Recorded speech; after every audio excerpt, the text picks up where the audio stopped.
सच्चिदानंद रूपाय विश्वोत्पत्त्यादि Hathaway तापत्रय विनाशाय श्री कृष्णाय वयं नमः। नारायणं नमस्कृत्य नरं चैव नरोत्तमं देवीं सरस्वतीं व्यासं ततो जयमुदीरयेत्।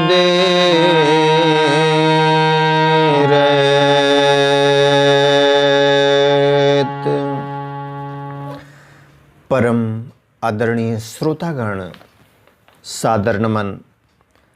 आशा करता हूँ आप स्वस्थ एवं प्रसन्न मुद्रा में होंगे। आज आपके समक्ष प्रस्तुत है श्रीमद् भागवत महापुराण सप्तम स्कंध द्वितीय अध्याय, जिसमें हिरण्याक्ष का वध होने पर हिरण्यकशिपु का अपनी माता और कुटुंबियों को समझाना वर्णित है। नारद जी ने कहा, युधिष्ठिर, जब भगवान ने वाराह अवतार धारण करके हिरण्याक्ष को मार डाला, तब भाई के इस प्रकार मारे जाने पर हिरण्यकशिपु रोष से जल भुन गया और शोक से संतप्त हो उठा। वह क्रोध से कांपता हुआ अपने दांतों से बार बार होंठ चबाने लगा। क्रोध से दहकती हुई आंखों की आग के धुएं से धूमिल हुए आकाश की ओर देखता हुआ वह कहने लगा। उस समय विकराल दाढ़ों, आग उगलने वाली उग्र दृष्टि और चढ़ी हुई भौहों के कारण उसका मुंह देखा न जाता था।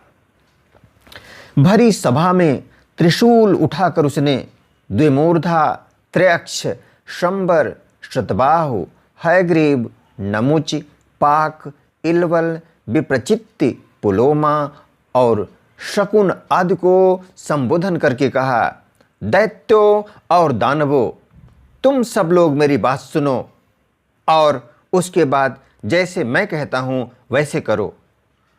तुम्हें यह ज्ञात है कि मेरे क्षुद्र शत्रुओं ने मेरे परम प्यारे और हितैषी भाई को विष्णु से मरवा डाला है। यद्यपि वह देवता और दैत्य दोनों के प्रति समान है, तथापि दौड़ धूप और अनुनय विनय करके देवताओं ने उसे अपने पक्ष में कर लिया है। यह विष्णु पहले तो बड़ा शुद्ध और निष्पक्ष था, परंतु अब माया से वाराह आदि रूप धारण करने लगा है और अपने स्वभाव से च्युत हो गया है। बच्चे की तरह जो उसकी सेवा करे उसी की ओर हो जाता है। उसका चित्त स्थिर नहीं है। अब मैं अपने इस शूल से उसका गला काट डालूंगा और उसके खून की धारा से अपने रुधिर प्रेमी भाई का तर्पण करूंगा। तब कहीं मेरे हृदय की पीड़ा शांत होगी। उस मायावी शत्रु के नष्ट होने पर, पेड़ की जड़ कट जाने पर डालियों की तरह सब देवता अपने आप सूख जाएंगे, क्योंकि उनका जीवन तो विष्णु ही है। इसलिए तुम लोग इसी समय पृथ्वी पर जाओ। आजकल वहाँ ब्राह्मण और क्षत्रियों की बहुत बढ़ती हो गई है। वहाँ जो लोग तपस्या, यज्ञ, स्वाध्याय, व्रत और दान आदि शुभ कर्म कर रहे हों, उन सबको मार डालो। विष्णु की जड़ है द्विजातियों का धर्म कर्म, द्विजातियों का धर्म कर्म, क्योंकि यज्ञ और धर्म ही उसके स्वरूप हैं। देवता, ऋषि, पितर, समस्त प्राणी और धर्म का वही परम आश्रय है। जहाँ जहाँ ब्राह्मण, गाय, वेद, वर्णाश्रम और धर्म कर्म हों, उन उन देशों में तुम लोग जाओ, उन्हें जला दो, उजाड़ डालो। दैत्य तो स्वभाव से ही लोगों को सताकर सुखी होते हैं। दैत्यराज हिरण्यकशिपु की आज्ञा उन्होंने बड़े आदर से सिर झुकाकर स्वीकार की और उसी के अनुसार जनता का नाश करने लगे। उन्होंने नगर, गांव, गौओं के रहने के स्थान, बगीचे, खेत, टहलने के स्थान, ऋषियों के आश्रम, रत्न आदि की खाने, किसानों की बस्तियां, तराई के गांव, अहीरों की बस्तियां और व्यापार के केंद्र, बड़े बड़े नगर जला डाले। कुछ दैत्यों ने खोदने के शस्त्रों से बड़े बड़े पुल, परकोटे और नगर के फाटकों को तोड़ फोड़ डाला तथा दूसरों ने कुल्हाड़ियों से फले फूले हरे भरे पेड़ काट डाले। कुछ दैत्यों ने जलती हुई लकड़ियों से लोगों के घर जला दिए। इस प्रकार दैत्यों ने निरीह प्रजा का बड़ा उत्पीड़न किया।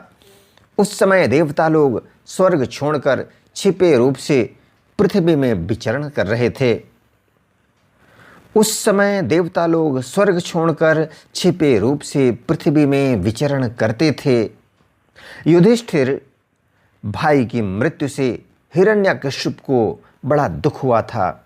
जब उसने उसकी अंत्येष्ट क्रिया से छुट्टी पाली तब शकुन, शंबर, धृष्ट, भूत संतापन, वृक, कालनाभ, महानाभ, हरिश्मश्रु और उत्कच अपने इन भतीजों को सांत्वना दी। उनकी माता रुषा भानु को और अपनी माता दिति को देश काल के अनुसार मधुर वाणी से समझाते हुए कहा। हिरण्यकशिपु ने कहा, मेरी प्यारी माँ, बहू और पुत्रों, तुम्हें वीर हिरण्याक्ष के लिए किसी प्रकार का शोक नहीं करना चाहिए। वीर पुरुष तो ऐसा चाहते ही हैं कि लड़ाई के मैदान में अपने शत्रु के सामने उसके दांत खट्टे करके प्राण त्याग करें। वीरों के लिए ऐसी ही मृत्यु श्लाघनीय होती है, प्रशंसनीय होती है। देवी जैसे प्याऊ पर बहुत से लोग इकट्ठे हो जाते हैं, परंतु उनका मिलना जुलना थोड़ी देर के लिए ही होता है, वैसे ही अपने कर्मों के फेर से दैववश जीव भी मिलते और बिछुड़ते हैं। वास्तव में आत्मा नित्य, अविनाशी, शुद्ध, सर्वगत, सर्वज्ञ और देह, इंद्रिय आदि से पृथक है। वह अपनी अविद्या से ही देह आदि की सृष्टि करके भोगों के साधन सूक्ष्म शरीर को स्वीकार करता है। जैसे हिलते हुए पानी के साथ उसमें प्रतिबिंबित होने वाले वृक्ष भी हिलते से जान पड़ते हैं और घुमाई जाती हुई आंख के साथ सारी पृथ्वी ही घूमती सी दिखाई देती है। कल्याणी वैसे ही विषयों के कारण मन भटकने लगता है और वास्तव में निर्विकार होने पर भी उसी के समान आत्मा भी भटकता हुआ सा जान पड़ता है। आत्मा भी भटकती हुई सी जान पड़ती है। उसका स्थूल और सूक्ष्म शरीरों से कोई भी संबंध नहीं है, फिर भी वह संबंधी सा जान पड़ता है। सब प्रकार से शरीर रहित आत्मा को शरीर समझ लेना यही तो अज्ञान है। इसी से प्रिय अथवा अप्रिय वस्तुओं का मिलना और बिछुड़ना होता है। इसी से कर्मों के साथ संबंध हो जाने के कारण संसार में भटकना पड़ता है।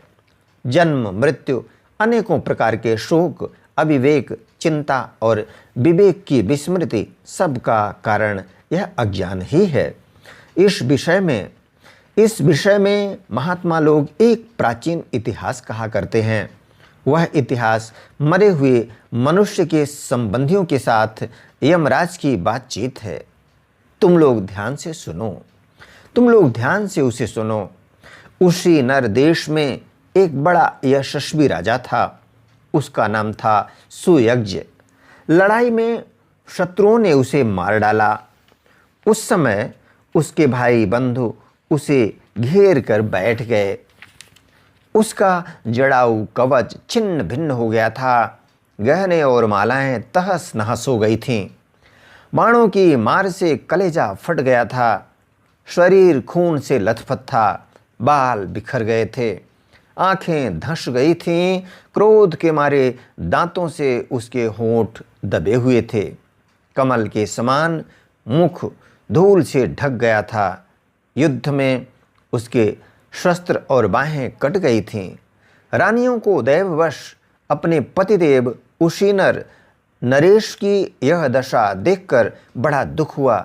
वे, हा नाथ, हम अभागिने तो बेमौत मारी गईं, यूं कहकर बार बार जोर से छाती पीटती हुई अपने स्वामी के चरणों के पास गिर पड़ी।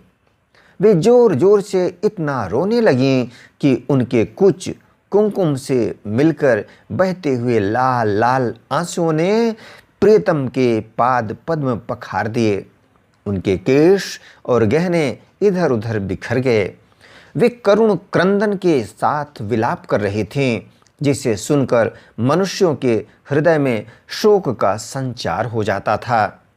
हाय, विधाता बड़ा क्रूर है। स्वामिन, उसी ने आज आपको हमारी आंखों से ओझल कर दिया। पहले तो आप समस्त देशवासियों के जीवनदाता थे। आज उसी ने आपको ऐसा बना दिया कि आप हमारा शोक बढ़ा रहे हैं। पतिदेव, आप हमसे बड़ा प्रेम करते थे, हमारी थोड़ी सी सेवा को भी बड़ी करके मानते थे। हाय, अब आपके बिना हम कैसे रह सकेंगे? हम आपके चरणों की चेरी हैं। वीरवर, आप जहाँ जा रहे हैं वहीं चलने की हमें भी आज्ञा दीजिए। वे अपने पति की लाश पकड़कर इसी प्रकार विलाप करती रहीं। उस मुर्दे को वहाँ से दाह के लिए जाने देने की उनकी इच्छा नहीं होती थी। इतने में ही सूर्यास्त हो गया। उस समय उशीनर राजा के संबंधियों ने जो विलाप किया था उसे सुनकर वहाँ स्वयं यमराज बालक के वेश में आए और उन्होंने लोगों से कहा। यमराज बोले, बड़े आश्चर्य की बात है, ये लोग तो मुझसे सयाने हैं, बराबर लोगों का मरना जीना देखते हैं, फिर भी इतने मूढ़ हो रहे हैं। अरे, यह मनुष्य जहाँ से आया था वहीं चला गया। इन लोगों को भी एक न एक दिन वहीं जाना है। फिर झूठ मूठ ये लोग इतना शोक क्यों करते हैं? हम तो तुमसे लाख गुने अच्छे हैं, परम धन्य हैं, क्योंकि हमारे माँ बाप ने हमें छोड़ दिया है। हमारे शरीर में पर्याप्त बल भी नहीं है, फिर भी हमें कोई चिंता नहीं है। भेड़िए आदि हिंसक जंतु हमारा बाल भी बांका नहीं कर पाते। जिसने गर्भ में रक्षा की थी वही इस जीवन में भी हमारी रक्षा करता है। देवियों, जो अविनाशी ईश्वर अपनी मौज से इस जगत को बनाता है, रखता है और बिगाड़ देता है, उस प्रभु का यह एक खिलौना मात्र है। वह इस चराचर जगत को दंड या पुरस्कार देने में समर्थ है। भाग्य अनुकूल हो तो रास्ते में गिरी हुई वस्तु भी ज्यों की त्यों पड़ी रहती है, परंतु भाग्य के प्रतिकूल होने पर घर के भीतर तिजोरी में रखी हुई वस्तु भी खो जाती है। जीव बिना किसी सहारे के दैव की दया दृष्टि से जंगल में भी बहुत दिनों तक जीवित रहता है, परंतु दैव के विपरीत होने पर घर में सुरक्षित रहने पर भी मर जाता है। रानियों, सभी प्राणियों की मृत्यु अपने पूर्व जन्मों की कर्म वासना के अनुसार समय पर होती है और उसी के अनुसार उनका जन्म भी होता है, परंतु आत्मा शरीर से अत्यंत भिन्न है, इसलिए वह उसमें रहने पर भी उसके जन्म मृत्यु आदि धर्मों से अछूता ही रहता है। जैसे मनुष्य अपने मकान को अपने से अलग और मिट्टी का समझता है, वैसे ही यह शरीर भी अलग और मिट्टी का है। मोहवश वह इसे अपना समझ बैठता है। जैसे बुलबुले आदि पानी के विकार, घड़े आदि मिट्टी के विकार और गहने आदि स्वर्ण के विकार समय पर बनते हैं, रूपांतरित होते हैं तथा नष्ट हो जाते हैं, वैसे ही इन्हीं तीनों के विकार से बना हुआ यह शरीर भी समय पर बन बिगड़ जाता है। जैसे काठ में रहने वाली व्यापक अग्नि स्पष्ट ही उससे अलग है, जैसे काठ में रहने वाली व्यापक अग्नि स्पष्ट ही उससे अलग है, जैसे देह में रहने पर भी वायु का उससे जैसे काठ में रहने वाली व्यापक अग्नि स्पष्ट ही उससे अलग है, जैसे देह में रहने पर भी वायु का उससे कोई संबंध नहीं है, जैसे आकाश सब जगह एक सा रहने पर भी किसी के दोष गुण से लिप्त नहीं होता, वैसे ही समस्त देहेंद्रियों में रहने वाला और उनका आश्रय आत्मा भी उनसे अलग और निर्लिप्त है। मूर्खो, जिसके लिए तुम सब शोक कर रहे हो, वह सुयज्ञ नाम का शरीर तो तुम्हारे सामने पड़ा है। तुम लोग इसी को देखते थे। इसमें जो सुनने वाला और बोलने वाला था वह तो कभी किसी को नहीं दिखाई पड़ता था, फिर आज भी नहीं दिखाई दे रहा है, तो शोक क्यों? तुम्हारी यह मान्यता कि प्राण ही बोलने या सुनने वाला था सो निकल गया, मूर्खता पूर्ण है।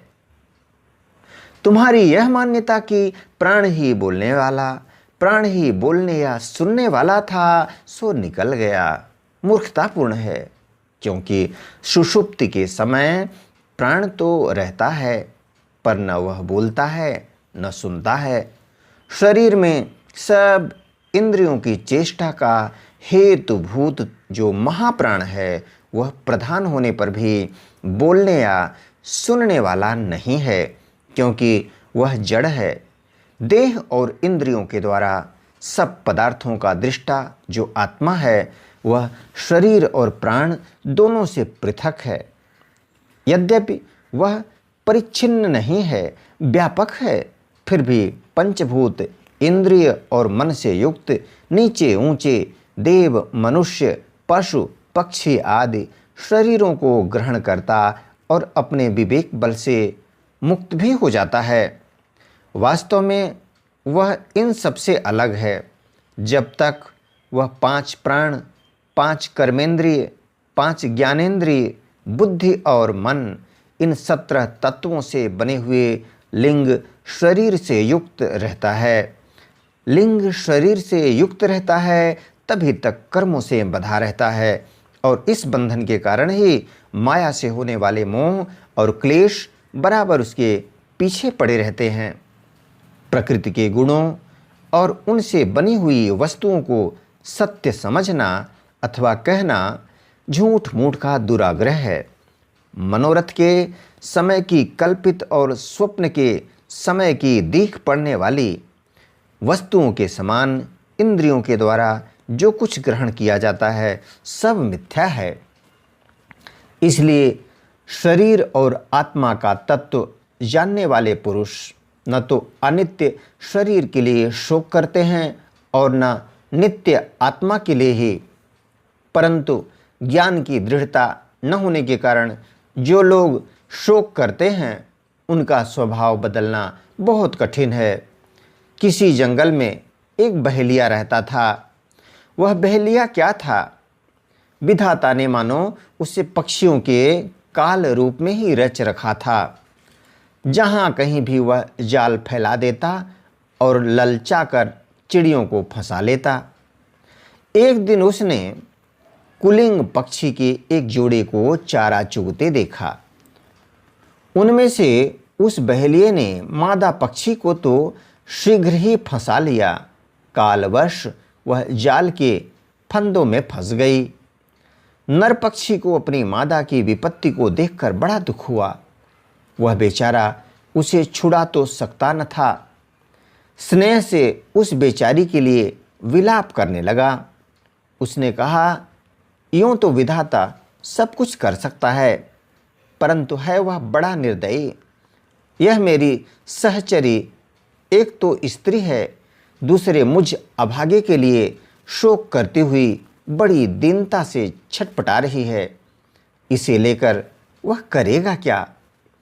उसकी मौज हो तो मुझे ले जाए, इसके बिना मैं अपना यह अधूरा विधुर जीवन जो दीनता और दुख से भरा हुआ है लेकर क्या करूँगा? अभी मेरे अभागे बच्चों के पर भी नहीं जमे हैं। स्त्री के मर जाने पर उन मातृहीन बच्चों को मैं कैसे पालूँगा? ओह, घोंसले में वे अपनी माँ की बाट देख रहे होंगे। इस तरह वह पक्षी बहुत सा विलाप करने लगा। अपनी सहचरी के वियोग से वह आतुर हो रहा था। आंसुओं के मारे उसका गला रूंध गया था। तब तक काल की प्रेरणा से पास ही छिपे हुए उस बहेलिये ने ऐसा बाण मारा कि वह भी वहीं पर लौट गया। मूर्ख रानियों, तुम्हारी भी यही दशा होने वाली है। तुम्हें अपनी मृत्यु तो दिखती नहीं और इसके लिए रो पीट रही हो।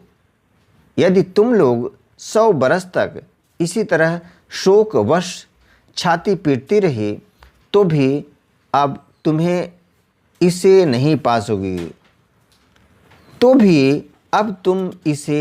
पा सकोगी। हिरण्यकशिपु ने कहा। उस छोटे से बालक की ऐसी ज्ञानपूर्ण बातें सुनकर सब के सब दंग रह गए। उसी नरेश के भाई बंधु और स्त्रियों ने यह बात समझ ली कि समस्त संसार और इसके सुख दुख अनित्य एवं मिथ्या हैं। यमराज यह उपाख्यान सुनाकर वहीं अंतर्ध्यान हो गए।